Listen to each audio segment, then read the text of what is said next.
Well, I'll say this. Some random geek. I'll say. Let me hang up. First of all, hi, we're on the air. We're live, everybody. Second of all, I figured that was going to happen. Second of all, we were talking literally right before we went on the air. We were talking about AOC, and I just want to say, her floor speech this week, responding to Ted Yoho, was so satisfying. I don't know if it would have been better if I had just seen a video of her beating the shit out of him. I mean, I'm not sure. That might have been a little better, but the speech was so satisfying. I think I would have to actually see her beating the shit out of him and decide if I like that better, because it was awesome. But yeah, anyway. No, the speech was great. It's I've seen that. The only thing that true. could have made that better would have been like his daughter being in the thing, like looking up at him. Daddy, why were you mean to the lady? Exactly. Except that his daughter is older than AOC is. Yeah. Yes. I know. Yeah. I'm just saying, from a his granddaughter. So Steve, how about her beating the shit out of him while she's saying that speech? Now that's So what really gets me is his hypocrisy, because in his defense of himself, he kept bringing up his wife and daughter, like, I can't be misogynistic, I don't use words like that towards my family. I doubt it. AOC dared to mention them, and he's like, you leave my family out of this. Yeah, and she said it on the floor of the house. Yeah, baby. Why when you said like beating the shit out of someone and saying this speech, why did I instantly imagine someone very Kardashian? The point is he's a hypocrite because he told her not to bring his family into it when he brought his family into it. Not a bad Kardashian, but it's like saying speeches when you beat the shit out of someone. It's right. Well, here's the thing about that. It's like if I've always joked that if you've served in the military or you've been around really bad stuff, you've probably said bad stuff around your family. I mean, come on. Yeah. It's like, it's like, I mean, my dad was a father, but he still called me horrible names. He still drank. He still smoked tobacco. Just because you're a father and you have a daughter, exactly. Like, are you trying to protect her, like, virginity or something by, like, trying to say, like, oh, well, I never cursed? And it's like, I think you have. I think you may have cursed. Well, I think that's why that was such an important point, and that's why it was great that she not only brought that up, but that she ended with that, because that is the excuse that so many men make when they're called out on sexism, is they automatically start saying, like, I have a wife, I love my mother, I have daughters, I have female colleagues. It's like, none of that doesn't matter. Like, it's not, you don't automatically get off the hook because you are around women. But it's exactly the same. It's exactly the same when white people say, I have a black friend. Yeah. And also, let's not forget that, like, Joe Biden, there's actually a collage put together that every time that, like, someone go to meet the Vice President Joe Biden, and he says, "Oh, you're quite pretty, quite attractive," and he'll say to, like, the men of the family, "You got a very important job. You got to protect your sister." Oh yeah, that fucking baby boomer like grandfather shit. Yeah. I'll give just to give Obama a little bit more credit, he did that. He got called out for that, I think, once. And it might have been he was talking about Kamala Harris, if I remember correctly. It was when Kamala Harris was an attorney general in California, and Obama, where she refused to like a trans woman to like transition in prison. Yes. and Obama was talking to her, and he called her. I forget what he called her. He called her like sweetheart or dear, and she like called him out on it and said, and he corrected himself. He said, I apologize. I that's something that I do when I talk to women, and I know I shouldn't do it. And, I'm gonna try to stop doing that from now on. And I was like, oh, good for him. Like, he got called on some bullshit, and he was like, you're right. I shouldn't talk to people like that. It's also kind of just a joke. It's like, so let's say I date a white person. Do I have to be afraid of your father? Is your father going to like hurt me or something? Like, What does that mean to be? You got to be a protector to your daughter. I think in America, where we claim to say we raise strong women, I think maybe it should be up to your daughter to also learn how to defend herself. She doesn't need you to come rescue her all the time. Well, it's just gross, and it gives the impression that the daughter belongs to the father. Oh yeah, it's also look, the idea is that it's this mindset that women are childlike and they don't know better and they could so easily be tricked by men. So it's up to the good men to stand between them. Yeah, I would see. Yeah, I would. Well, one more thing, but I would see shirts like T-shirts that would say "Dad DADDS." It's dads against daughters dating Democrats. So that going into the fact that Republican fatherhood owns. Yeah, I will say it's patriarchy. It's central patriarchy. The one version exactly what it is. The one version of that meme that I have enjoyed thoroughly, and I actually shared it on Facebook this week, is the one where it's a father and like a young man who has come to pick up the daughter, and the father says, my daughter says you're a member of some local club, and the kid says, yeah, I'm in the Young Republicans. And the father says, you have 10 seconds to get the fuck out of my house. Well, and so one more thing, like if you guys ever saw the movie San Andreas, remember when they're in the helicopter and The Rock's wife is like saying like, oh, you left my daughter during an earthquake, I'm gonna fucking kill you. It's like I think a lot of mothers would also protect their daughters too. Like it's not just a father thing. As a parent, I think you protect your child. That's well, as a parent myself, I mean, to a certain degree, it was incumbent upon me to protect my child. But the thing that you have to understand as a parent is that you don't own your children. Your children are not your property. You are their caretakers and their custodians as they learn the world. Right. This is something I wrote about some time ago. But I've got another little interesting thing that comes up as it comes to this, and it speaks to where the direction my daughter's going in right now, because it antedates where she's going right now by quite a while. I think she was either a junior or senior at Elon University studying broadcast journalism, and she got an assignment.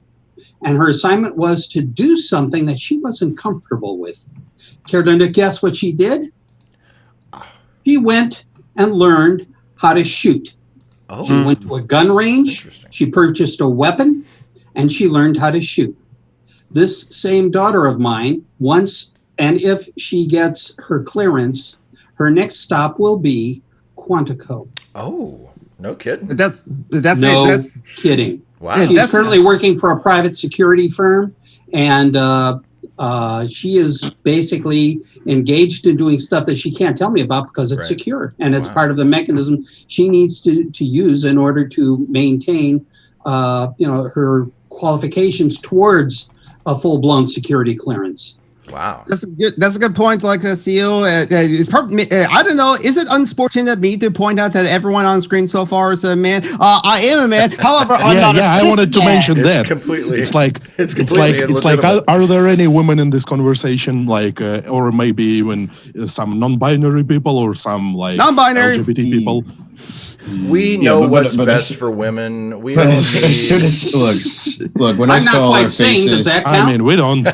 When I saw all their faces as the call was beginning, instead of just like, I just want to. I apologize for this in advance. I just want to go back to Lauren's good news about his daughter, and it's the kind of person I am. I can't help but make this reference that she's going all the way to the FBI.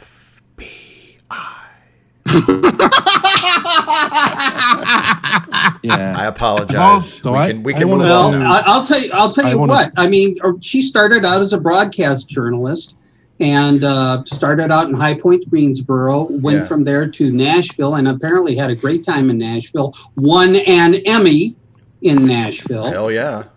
And but one thing she came to the conclusion was that at least that's where I think she spent the better portion of 10 years in that market.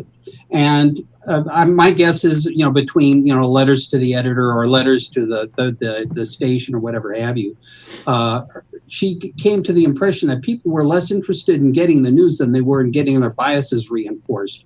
But something else happened in the midst of that was very interesting, because her boyfriend at the time was in the military and in intelligence. And he said, as a news producer, you are in a wonderful position to take your skills and translate them into intelligence gathering, because you know how to give assignments, you know how to organize information, you know how to tell a story. And that's what ultimately she's looking to do.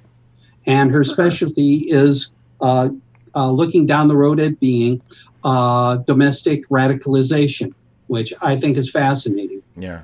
Well, that's great, because I think as we've seen the last few years, I mean, one of the most important walls that there can be against abuses of the Justice Department, like Trump has been attempting, is if there are people who have worked at the FBI for a long time who know that it's not what they're supposed to do and are willing to, do the right thing. Okay, guys, about the intelligence. I probably missed the whole talk about this. It was several years ago, I know. But I just want to know, because I'm reading one book right now, you'll probably instantly know which one when I tell you about who I'm talking about.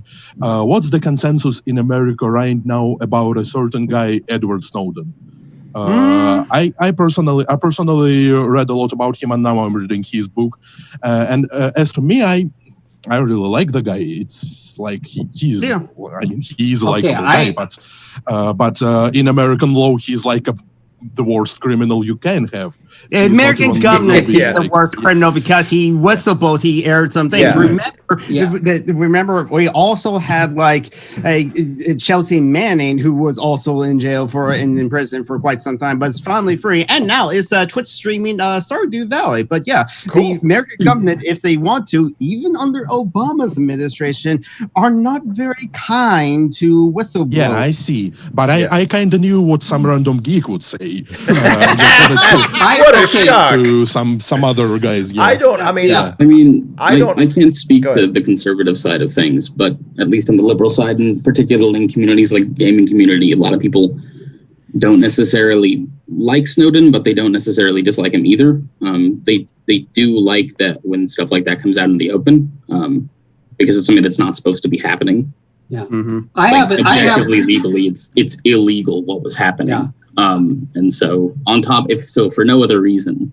Okay, I have an interesting point of view as it comes to this, because among my other customers, one of my customers was the NSA. And this is because between about 1991 and about 2006, they had a building known as a Special Projects Laboratory where they actually made their own chips. And being that they were making their own chips, they had to have parametric testers to test those chips and, manage quality control. Between 1991 and 10 September 2001, after establishing myself with those guys, I should preface this by saying that ordinarily, once a computer of any sort is connected to an NSA network, once it's connected, no unqualified or uncleared personnel is supposed to lay hands on that computer for reasons I think that's sort of intuitively obvious. Yeah. I can't tell you exactly when it happened, but the gentleman I worked with, who, by the way, was a terrific fellow, he's an Air Force captain and one of the smartest and most decent guys it was ever my pleasure to work with, got to the point where he would let me run my diagnostics and do what I needed to do on the system. Translation in 3 words, he trusted me. And I would go in, he'd log me in. He wouldn't give me any passwords or anything like that, although I will admit I occasionally heard passwords floating around here and there. But he would allow me to get in there, run diagnostics, do the things that I needed to do, to facilitate things and in order to make, typically, things like mostly it was just for preventive maintenance and things of that nature. But they trusted me. Post 9/11, it was that they had to close that door, and nor do I blame them. But it's worth keeping in mind to be able to do that ordinarily, to get the kind of clearance that indeed my daughter's trying to get right now. You're talking 6 figures. You're talking between $100,000 and $250,000 to get cleared at that level. So try that one on for size. Yeah. Now, if I may, one other point. As it comes to Snowden, from my point of and this is my complaint about Snowden, he was cleared way above anything I was doing. I mean, by comparison. But the thing is, if he had revealed processes, I wouldn't have had a problem. But he revealed data. Yeah. Never mind the fact that you got guys like Julian Assange who's spreading this stuff all over the place. And I would love to know if he ever made a similar effort with the Chinese or Russian intelligence organizations. And I bet you a cup of coffee, never. Yeah. So I was going to say, my dad worked for Sandia National Laboratories and the Department of Energy for 35, 40 years. So he had that high level clearance. And when Snowden, broke, the news story of Snowden broke out, I remember talking to him, and he was just like, "Yeah, we've been doing that for decades." I was like, wow, okay. So he just was not shocked in any way, shape, or form. He was just like, "Yeah, okay, that it happened." And but my personal view is that I think any spotlight on bad things that the government is doing is good, whether it gets obtained and shown illegally or through the normal process. Declassification. Just we need to know, right? But I agree with your point, Lauren, about publishing data. That should not be. Yeah, I mean, and I'll tell you what. 2 words why I feel so strongly about that. Valerie Plame. What happened to her and her husband because Cheney had to open his big yap? And that is just one example among way too many, I'm willing to bet.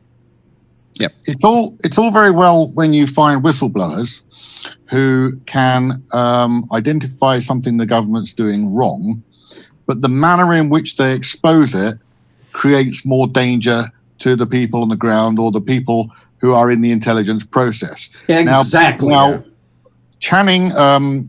Manning and Snowden could both achieve their aims through legal means without revealing any tradecraft or data, by going through either you find the right congressman who's not afraid to, or the right senator who this kind of activity would really, and they're cleared. They can say what they like on the floor.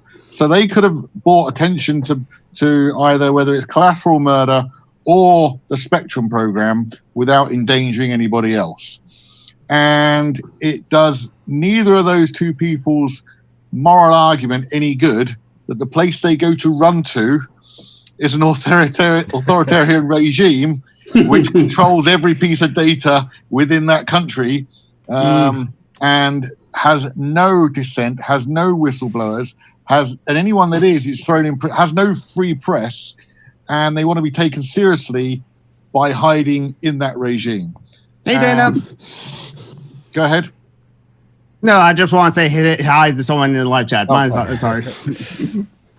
Yeah, I think I kind of agree with what everybody's saying. I mean, I agree with the principle that if you, no matter what your clearance level is or how highly placed you are, or how sensitive it is, like if you think that your government is doing something wrong and that people need to know about it, I think you should tell people about it. I don't think that whatever can be destroyed by truth. Yeah. And what I just wanted to tell you is that no matter what your opinion on the guy is, I think you should give a book a read, because he's genuinely an interesting guy, and he writes in a good way. It's not your typical autobiography book that is that and that. He's a geek. He's really a geek. Yeah. He's really into fun stuff, and he's a computer guy who was pulled into this, and he constantly claims that the fact that he is in Russia right now is that because he was stuck there. He was going further away, and then his passport was blocked, and so he couldn't go any further. So that's the claim. I don't know what is 100% true about what he says. I kind of tend to believe the guy because he's not stupid. I mean, he has nothing to hide now, and he probably really does not work for the Russian government now, because I mean, you don't do that after what you do to American government. They just wouldn't trust you. Like he did that to American intelligence. I tend to think he probably isn't working for the Russian government, but I mean, I think the problem that a lot of people have is that he's sort of at the Russian government's mercy. You know, it's not that he kind of is. Yeah, but I mean, it's not that he's like a willful agent or whatever, but he's placed himself in this position. You know, which again, I can understand why. I'm not 100% about him. Yeah. Go on, Mike. Do you have something to share? Yeah, I was just going to say, can everybody hear me? Yes, yeah, you're good. Yeah. I worked in the intelligence community when I was in the Army. I was very low level. But one of the podcasts I listen to is Dan Carlin. I think he has an interesting takes on a lot of things. And he sort of did a thought experiment that I think is interesting. And I'm not going to speak to whether or not individual pieces of intelligence should have been leaked or not leaked, just more sort of a way of looking at it. And what he said is, would it be better to live in a world where nobody could know anything about anyone ever, or where everybody could know everything about anyone anytime? And I think if you think about it very long, that a more open society where people can know more things is a better society to live in. So when I'm trying to decide whether this or that leak was a good thing or not, I sort of err on the side of releasing, because I think more openness is generally speaking going to be better for society. The problem with that is that while we are an open society, and we're also a center of a great deal of important intelligence as it comes to that. China, Russia, not so much. And this is why I make the point about Assange, trying to do anything, with Russian intelligence or Chinese intelligence, which is going to be next to an impossibility. Because we live in an open society, we are of necessity going to be more vulnerable as it comes to the secure nature of what things have to be maintained a secret. And again, I have to bring up Valerie Plame. Julian Assange is a little bit different of a case because, unlike Snowden and Chelsea Manning, Julian Assange clearly has an agenda. Yeah. He wants to accomplish certain things that don't have to do with. So I think he's sort of his own. But I guess I'm talking more about whistleblower people. So I'd be talking more about Snowden and Chelsea Manning. Yeah. But I know that. I was around in the 2000s. I was in the Army in the 2000s. And it was not a particularly welcoming period in this country's history for whistleblowers. So even if some of that stuff had been released to a congressman, I can't think of any congressman around in the 2000s. Maybe Anthony Weiner, who I still like him even though he's done a bunch of shit. He was great on the House floor. But there was a lot of very, very weak Democrats in the 2000s, and I just can't see too many of them that would have, even if somebody had brought something to them, that they would have done anything with it because they were too shit scared of George W. Bush. Yeah, and Snowden was saying actually that same thing in one of his interviews. He was saying this thing that his first idea was going to some like congressman and just saying it all to him. But then he kind of realized that he will be like in violation of this law if he reveals this stuff. And if he reveals this to some congressman, then this congressman, even he can be punished for it.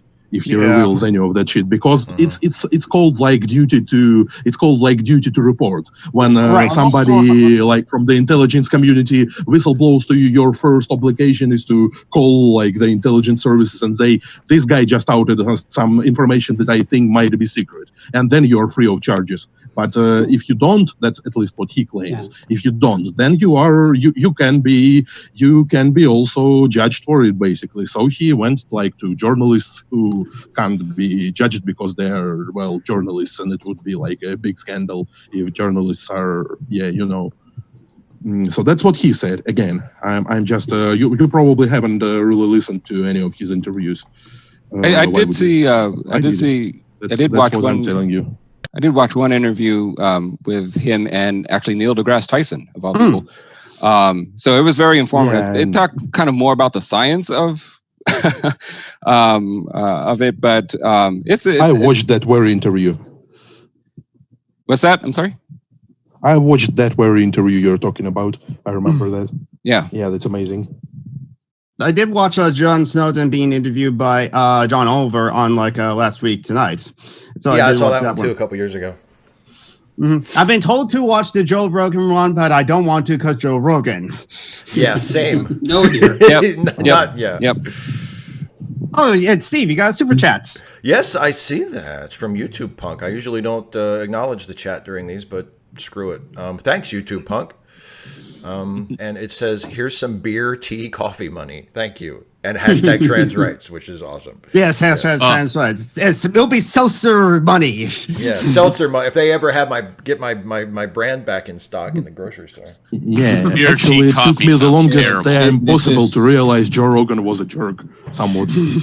This is completely... Some people still haven't realized it, so... Steve, you still hitting on the Yingling? No, I am off Yingling since the owner of the company endorsed Trump back in 2016. Oh, swell. So, but I actually, it kind of did me a favor because after that happened, I never got around to picking another favorite brand, so I just haven't really drank that much ever since then. So yeah, which is it's a shame because Yingling is such great beer, and it's I feel like I can't really drink it anymore. So yeah. Didn't they come out with a either a Bach or a porter or something? You know, so I'm a big fan of dark beers. I'm more a malt person than a hops person, and it was either them or Leinenkugel or something like that that came out with a really dark beer, and I've yet to try it, and I'd love to. And right now I'm just sort of leaning, alternating between Killian's and Guinness. Guinness is pretty good. I like Guinness. Yeah, I used to drink that. So I have some good news. Yeah. Now, guys, Hey, we could use some good news. Yeah. Share. While I was saying that I start film school online in October, and I've already started writing like a film script for like preliminary extra credit, and I'm 20 pages in. That's awesome. That's great. Nice. 20 pages of a script. That's like the first act almost. Mm-hmm. Yeah. Nick, you wanted to bring up another topic. Okay, well, two little things. I swear, I have the most Pavlovian response when it comes to just stories I like. Like when he mentioned this dark beer, the first thing I thought was a song from the Lord of the Rings. Yeah, this is just the first couple lines. Like there was in a merry old inn beneath an old grey hill, and there they brew a beer so brown that then in the moon himself came down one night to drink his. It's like, why does that appear in my head? Also, as it was mentioned beer. Maybe it's because I don't drink it. So it really pops into my view. Nick, when someone said November, I immediately went to remember the 5th of November, the gunpowder treason and pot, right in a Patreon hangout right here, actually. And people are like, what's that? Okay, so the thing I wanted to bring up, it was about on the subject of, of like trans rights. Boy, how I love how like H-Bomber guy, of all people, with this Donkey Kong stream, sort of turned things around a little bit, because until that point, most, especially like, young people, like, 20-somethings, even teens, like their entire reference for trans issues was, did you just assume my gender? Right. And with that stream, he managed to change it. So now the first thing that pops in people's heads is, DK says trans rights. So did Steve Bloom. So did the voice of Duke Nukem. So did the creator of like Wolfenstein and other places. Yeah, a lot of people. I just think people underestimate the power of phrasing. Absolutely. But again, that Pavlovian response where what's the first thing that pops in people's heads? Well, now it's trans rights. Well, and also just the way that just getting someone with a certain level of celebrity or legitimacy to acknowledge something as legitimate, can encourage other people to support it. Like in like the H-Bomber guy stream is a great example of that for like on the internet, but in broader like political culture, I noticed how people on the left have been pushing for universal health care or some form of Medicare for all for years and years and years. And now all of a sudden it's a mainstream Democratic Party issue, even though the party hasn't officially endorsed it yet. It's being... I'll believe it once they'll pass it, honestly. But my point is, it's being discussed far more seriously and far more openly than ever before. And all it took was a couple of candidates to just say it on stage. I just took a couple of people who were in a position of where people gave them attention and respect, and say, hey, I think this might work. I think this is a good idea that we should be talking about. And all of a sudden it went from, pie in the sky, like it's just a fairy tale, it's never going to happen, to, oh, wait a minute, maybe we should think about this. Like, all it takes is and that's just in the minds of people watching TV or paying attention. It's once it is legitimized, in the minds of people. Oh, well, shit, if he's talking about it, maybe it is something I should think about. And Steve, I think talk about that. One of the people you have to talk about is Frank Luntz, because Frank Luntz is the one who is, the estate tax was a very popular tax for many, many years until Frank Luntz decided to start calling it the death tax. And now all of a sudden, it definitely works the other way. That we could never even talk about.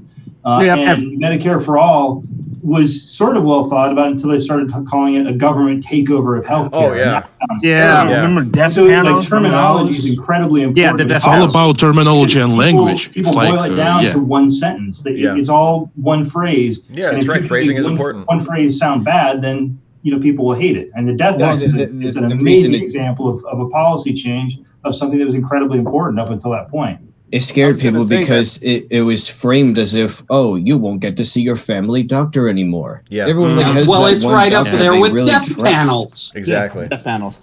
I was going to say that I think we've seen it also happen with Black Lives Matter movement, right? So when it started back in 2016 or so, it was considered very radical, like extremely radical.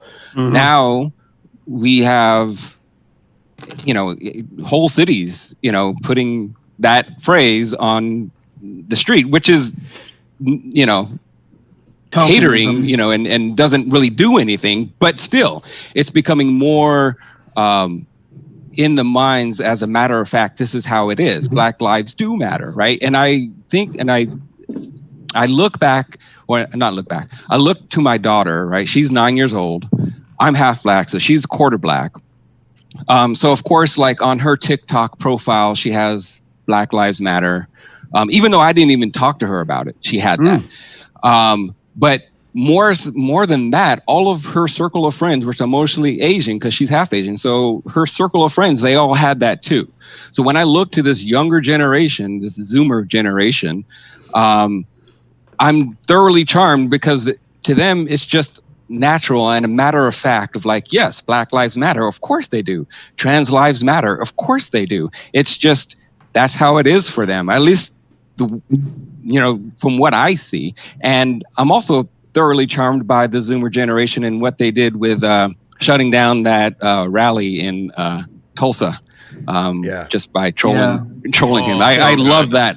They went from eating Tide Pods to doing that. So I'm just thoroughly charmed. Some of the things are even evident to me. I am 20, so I'm probably a little bit old for the whole like Zoomer generation thing. But the thing is, there are some things that adults say, and I hear it, and I think, why do you say that? It's self-evident to me that what you're saying is kind of wrong. I've been grown up like with the internet, with like taking a lot of space in my life. I've been I've probably only started talking and listening to like people from outside Russia maybe 6 to 7 years ago, and now I'm talking to you guys, which is like kind of new for me.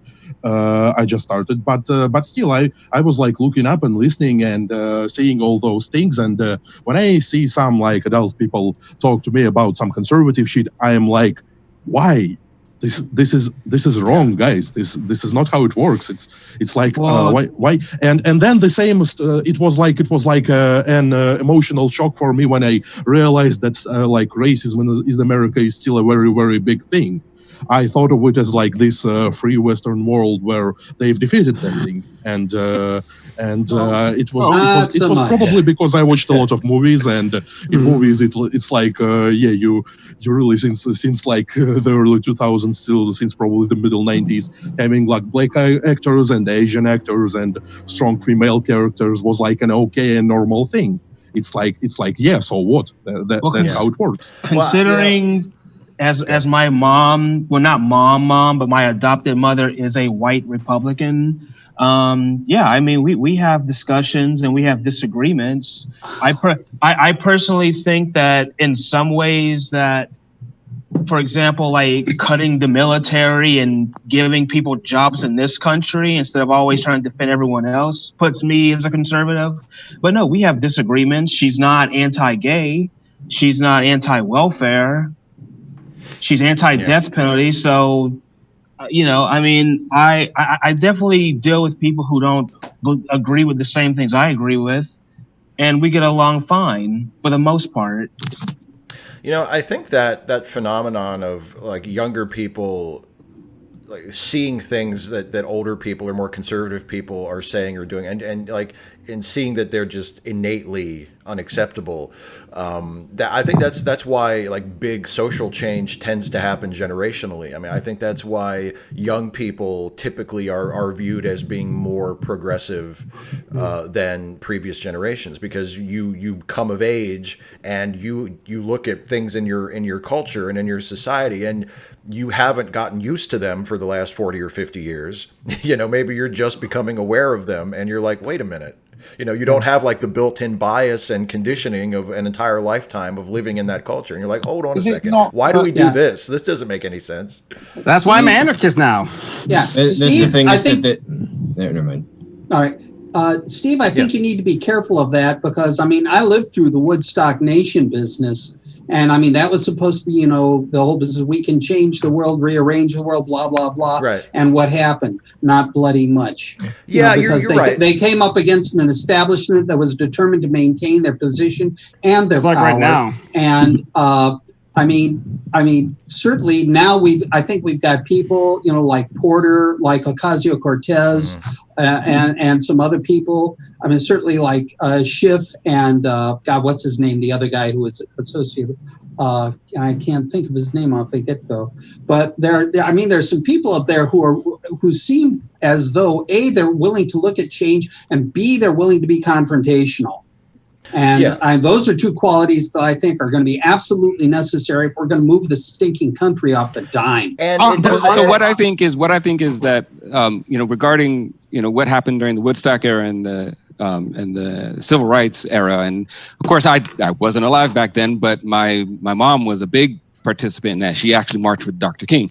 So, but what I think what was important is that not that. Yes, there was. In one perspective, not a lot happened, but in another perspective, they actually the Civil Rights Act should not have to be put in place, but it was. So that's something, right? It's better than what it was before, even though the Constitution already theoretically already guarantees us everything within the Civil Rights Act. They had to reestablish that with specifically with what happened, with what occurred in that in the passing of that. So while it's easy to, or you could say that not a lot happened, it's still progress, and we're still making that progress. Sometimes it's slow, sometimes it's fast, but I think we are making that progress, because I definitely would not want to live in the 50s. Right. No. Yeah, nobody would want to live in the 50s, like not in any country. It's just progress. And also a lot of the progress that did happen, a lot of that effort had to then be redirected into preserving that progress, particularly at the beginning when the pushback against it, all of these programs didn't have time to set in and didn't have the inertia that they have now.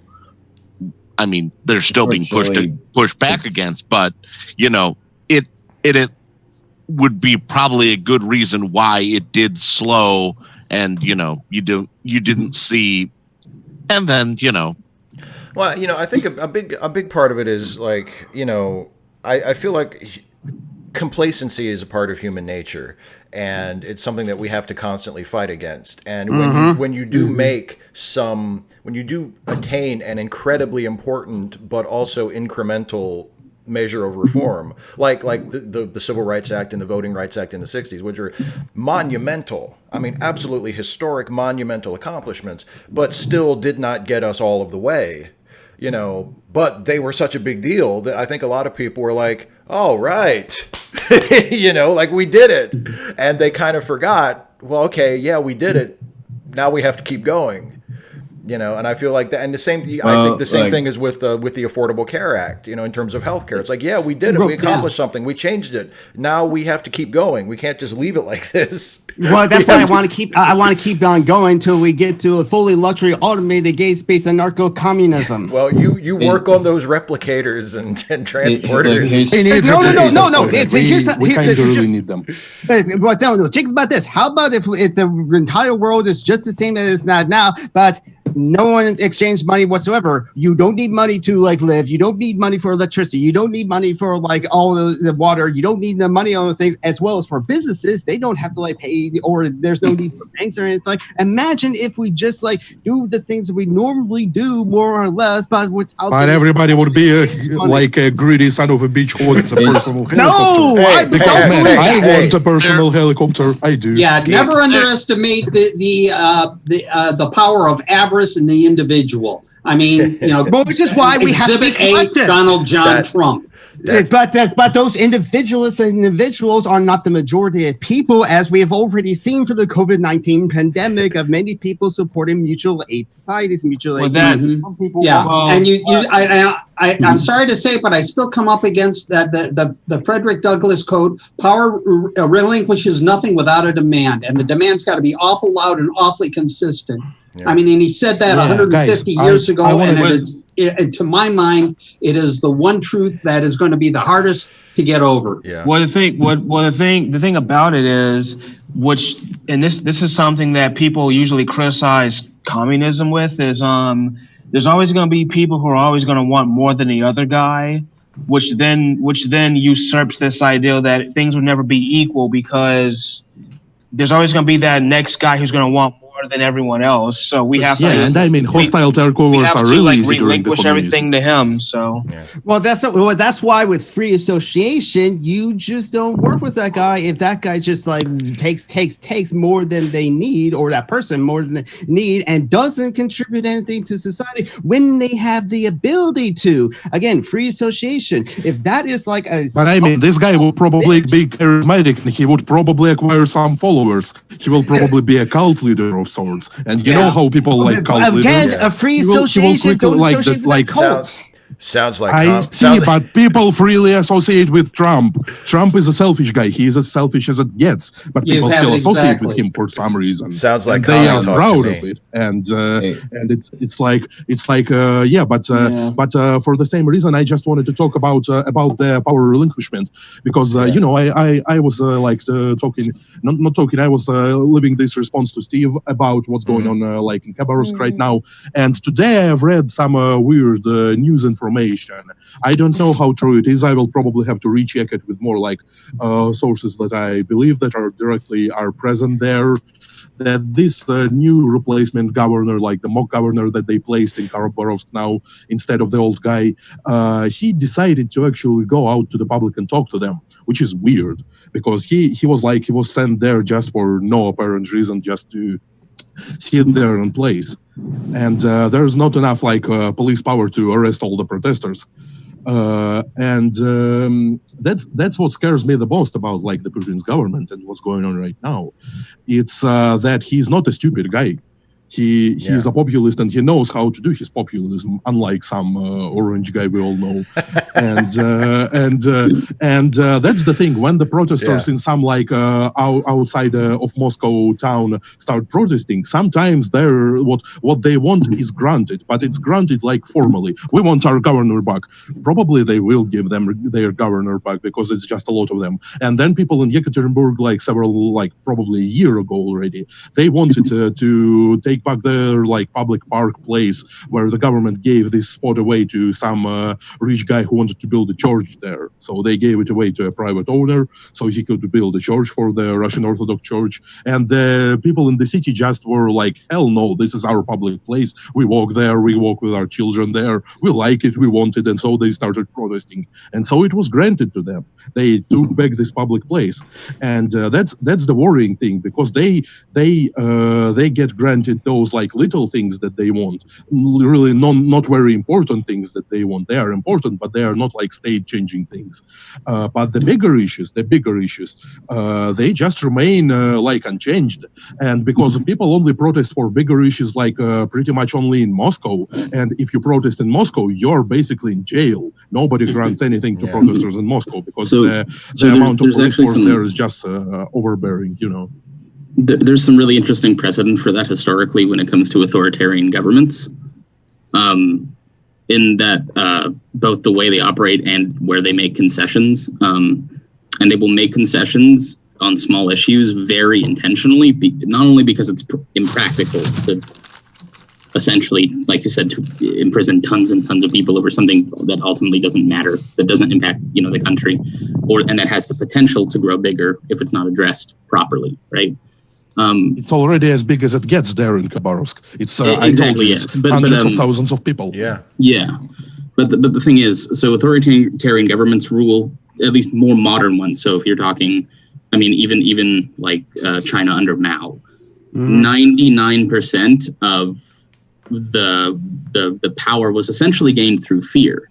And actually Mao's regime is a great example of this, because what Mao would do to make sure that he always had complete control over everything is he would essentially just keep tabs on everybody, and he would play everybody against everybody else. He would make everybody afraid that to speak out even against other people, or certainly against him, because because essentially it got to the point very, very rapidly that everybody knew Mao would get wind of it, and then they would be targeted, so they couldn't speak out against Mao.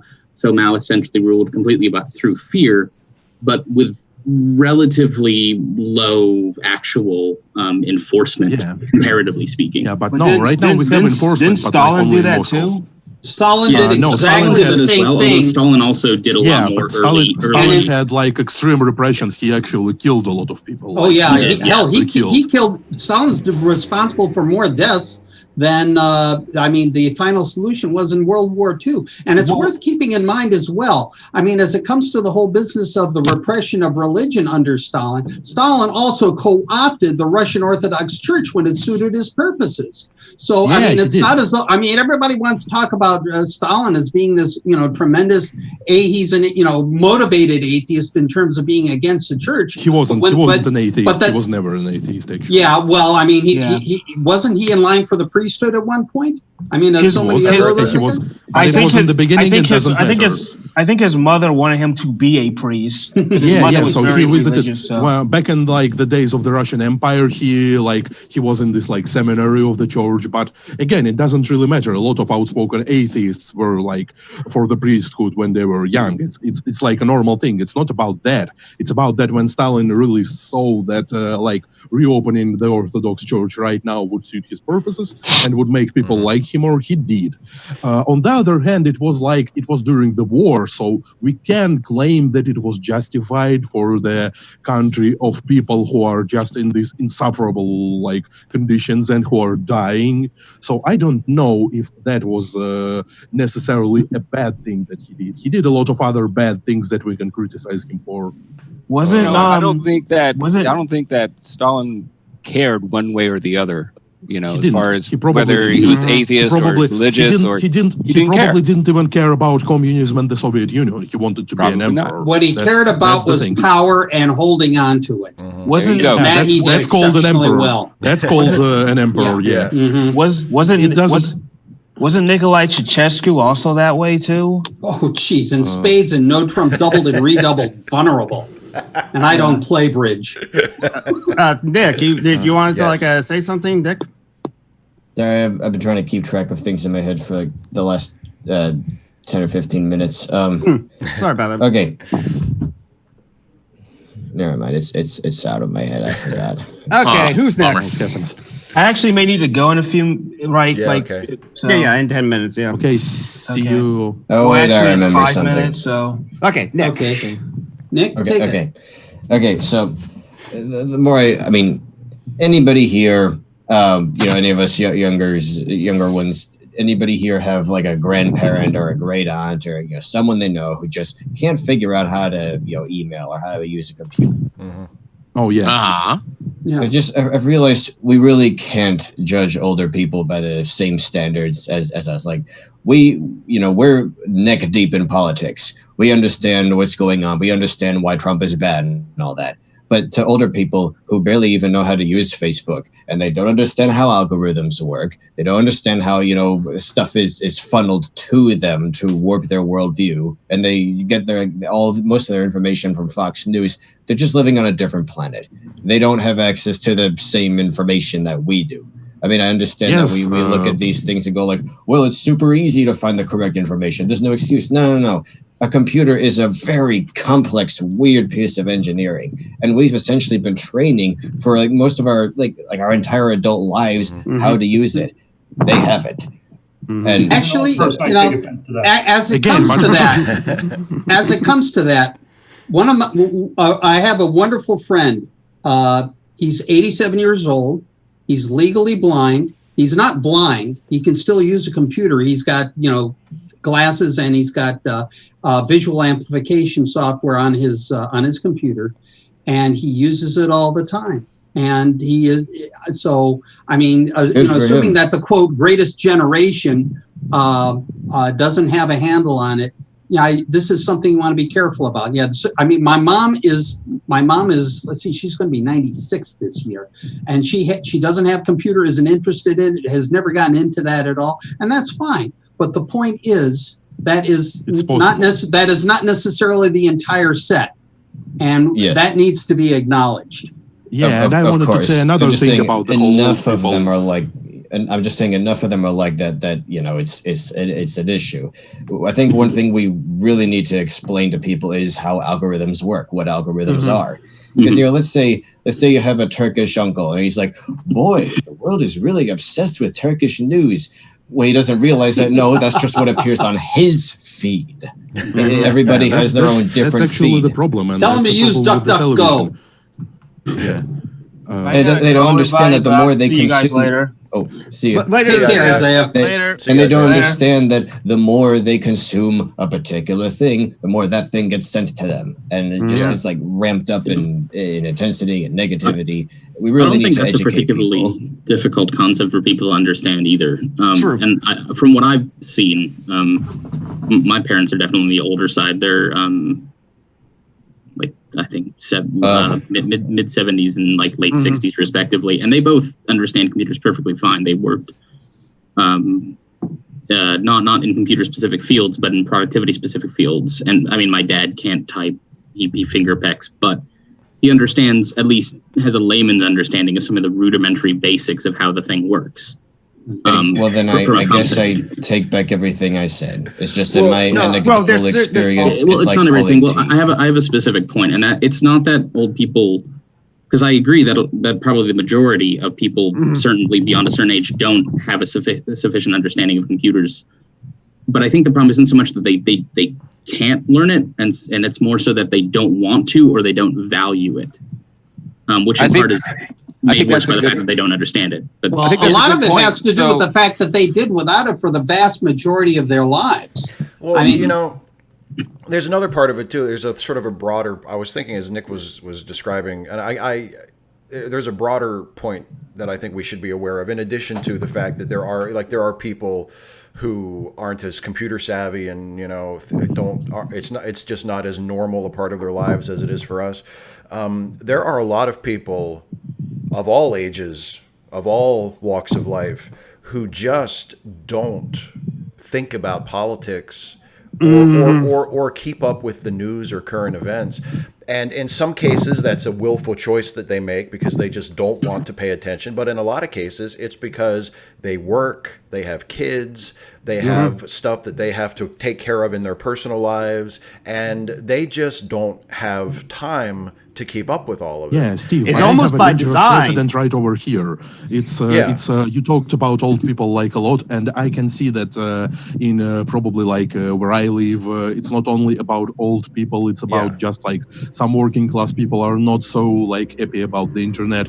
They're like, yeah, we're gonna watch the TV old style, and the TV is just like propaganda on propaganda. It's awful. I talked about that, and that's the thing. I told you on some of live stream that I have my cousin, and I gotta be quiet talking about it here because I have my grandparents around here. They don't speak English, they really don't. But still, I have my cousin around here somewhere, and he just came out to me as gay. Basically, I kind of thought about it for like the whole of my life. When I first found out what gay means, I kind of put two and two together and thought, yeah, he can be. But for me, it was just so distant and unreal, and like, yeah, gay people live in the Western world, not here.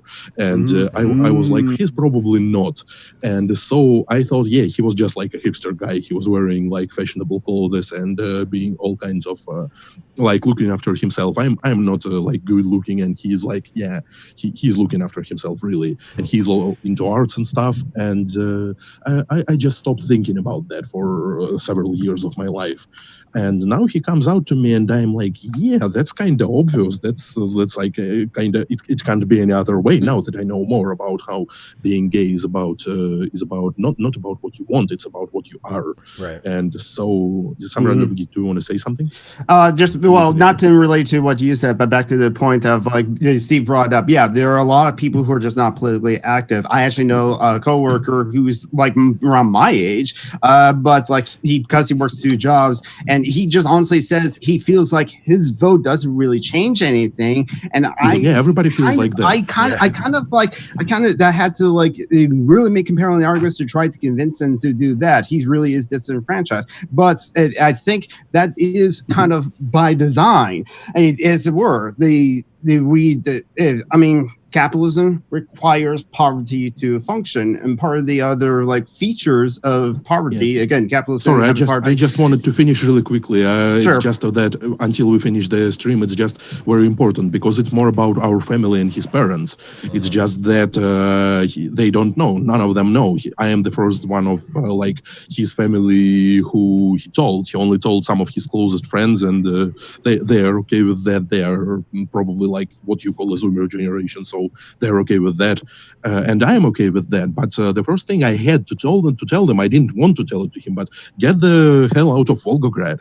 Get the hell out of this like conservative hole. At least go to Moscow where people are a bit more accepting. And I really don't think that's the right thing to say, but you have to say it because it's just about his safety. His father is a conservative freak who was probably damaged in some way, like in the army. Like my uncle, he's a weird guy. And a lot of people who know him tell me that he started being like that after he had this like traumatic experience in the army, and he wasn't even in a war. He was just like in this system after the Soviet Union fell, and it was bad. Yeah. So now he's like extra conservative. He will probably, I don't know what he will do to his son if he finds out. He will probably get him to some therapist or stuff. I don't know. That's the thing. I'm scared. Yeah, that seems to be something. I mean, that's universal. I mean, it's all over the United States, sad to say. I mean, the whole issue of coming out as anything that is, socially off of 3 Sigma is, continues to be a massive issue. And I suspect it's the same wherever you go. Well, I think probably important when people come out is like, getting closure with your parents, things like that's important. But the first thing is to make sure the person's going to be safe. So if they're going to be coming out in an environment that could include violence, then safety first. Make sure they're in a safe position before anything else, because safety, their physical, personal safety is the most important thing. And like, if you have to tell them, hey, get out of here, go try to live somewhere else, try to live somewhere where it's going to be more safe. If that's going to make them physically safer, I think that's definitely the thing to do. Yeah. And it's sad that it has to be that way. But yeah.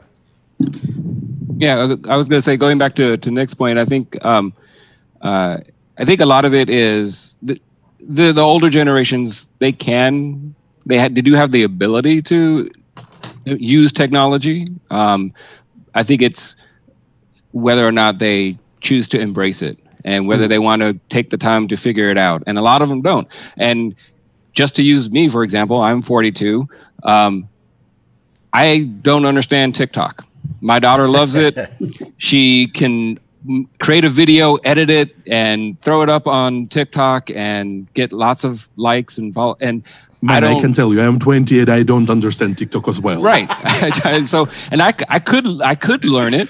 Mm-hmm. I could learn how to use it and do all that, but it doesn't interest me. Right. And to I me, TikTok is just to me, like, TikTok just goes. This is how deep it goes. You're funny.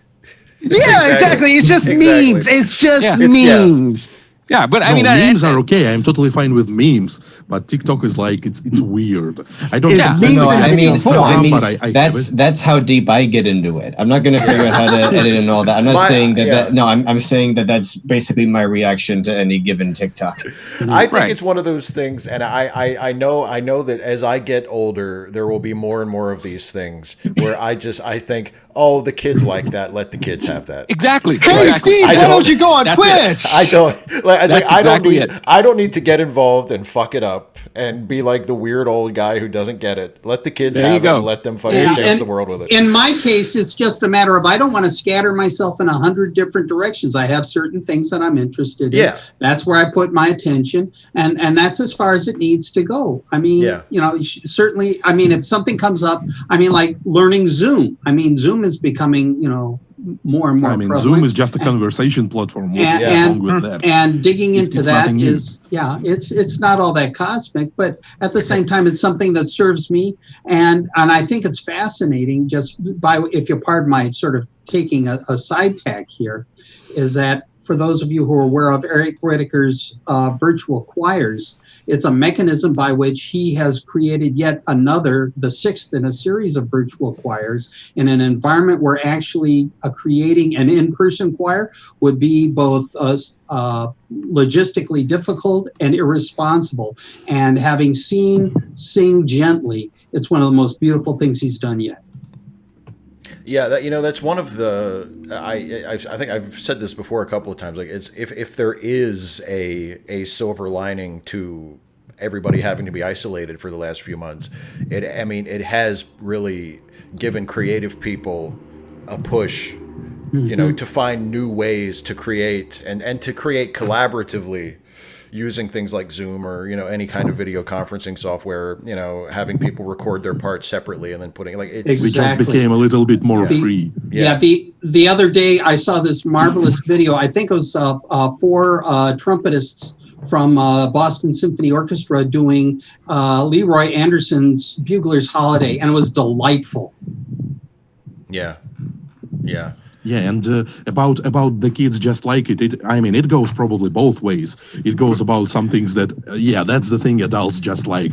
And I'm like that about like alcohol and stuff. I don't want to try it. I am afraid of instant addiction. That's the kind of guy I am, so I'm not trying it.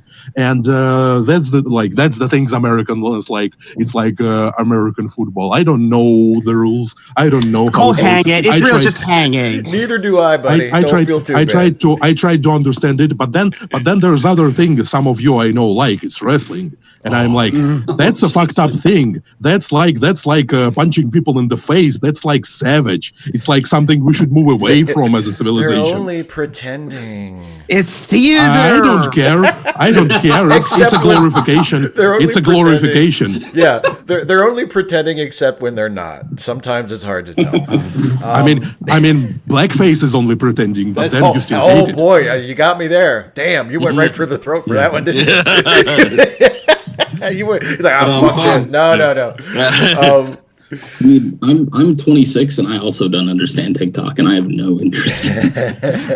But yet I have a friend, Marty Abernathy. She's like in her 50s. She said on one of these hangouts before, Christ, I'm old, and she's on TikTok. So it's just like, again, just the okay boomer is about a mindset, not necessarily age. Yeah, and I admit I can say, like, from my own experience, like, it's not that if I took the time to understand it. I'm sure it's not that fucking complex, but it's intentionally. I mean, it's probably pretty simple to use. It's just I'm just like it's because Geek, you mentioned I saw you in the YouTube live chat, you quoted how people often will say, Steve, do you have a Discord? And it's like and it's not that I don't understand the value of having one or how it's just like, oh God, I don't want to do that. I have this is the thing, like I'm not going to add the other thing just because so it's my own complacency and my own stubbornness. It's not that it's like beyond my understanding. Yeah, I was playing D&D last night, new campaign, and they all wanted to use Discord, and I'm like, do I have to do this? Yeah, exactly. It's just I could figure it out, but yeah. I've used Discord. I mean, Discord is not hard. I've used Discord, I think 3 times, and it's always been because that's the platform. I was a guest on somebody else's show, and that's the platform they used to connect. And that's it. Like I've spent no time on it at all. I am actually just another against some things being intentionally easy. It's like I've encountered that problem on Instagram. Like right now, I'm in a place where like the nature and the whole things around me are extremely beautiful, and I fly my drone and I take photos of it, and I also take videos of it. And drone, like any kind of photographic equipment, when it takes videos, it takes horizontal videos like normal people do, and they are pretty high quality, they are nice.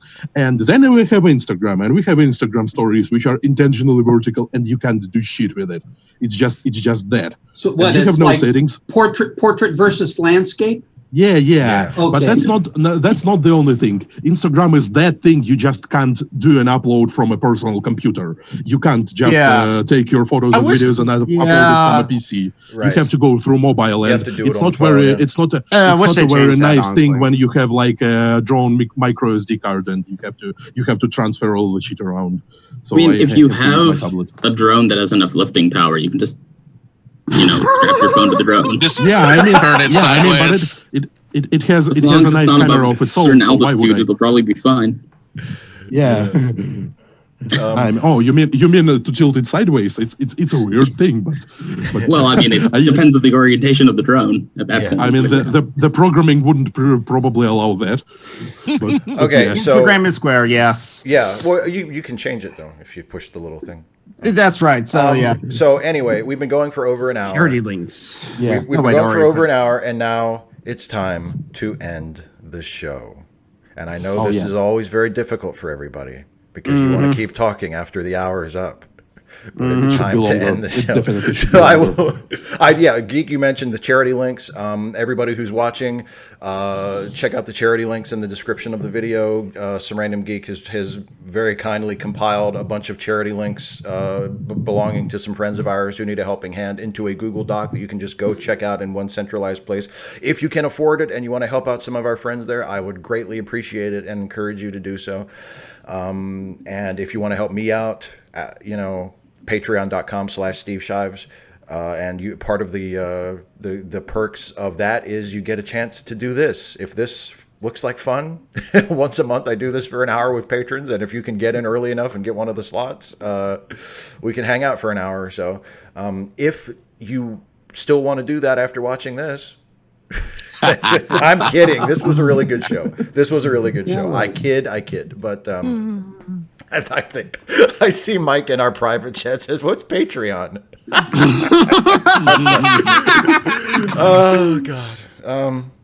I like you, Mike. Mike. He's a funny guy. He's a funny guy. John Burns a super chat for $2 Canadian.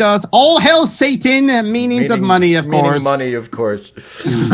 Somebody posted on Twitter something about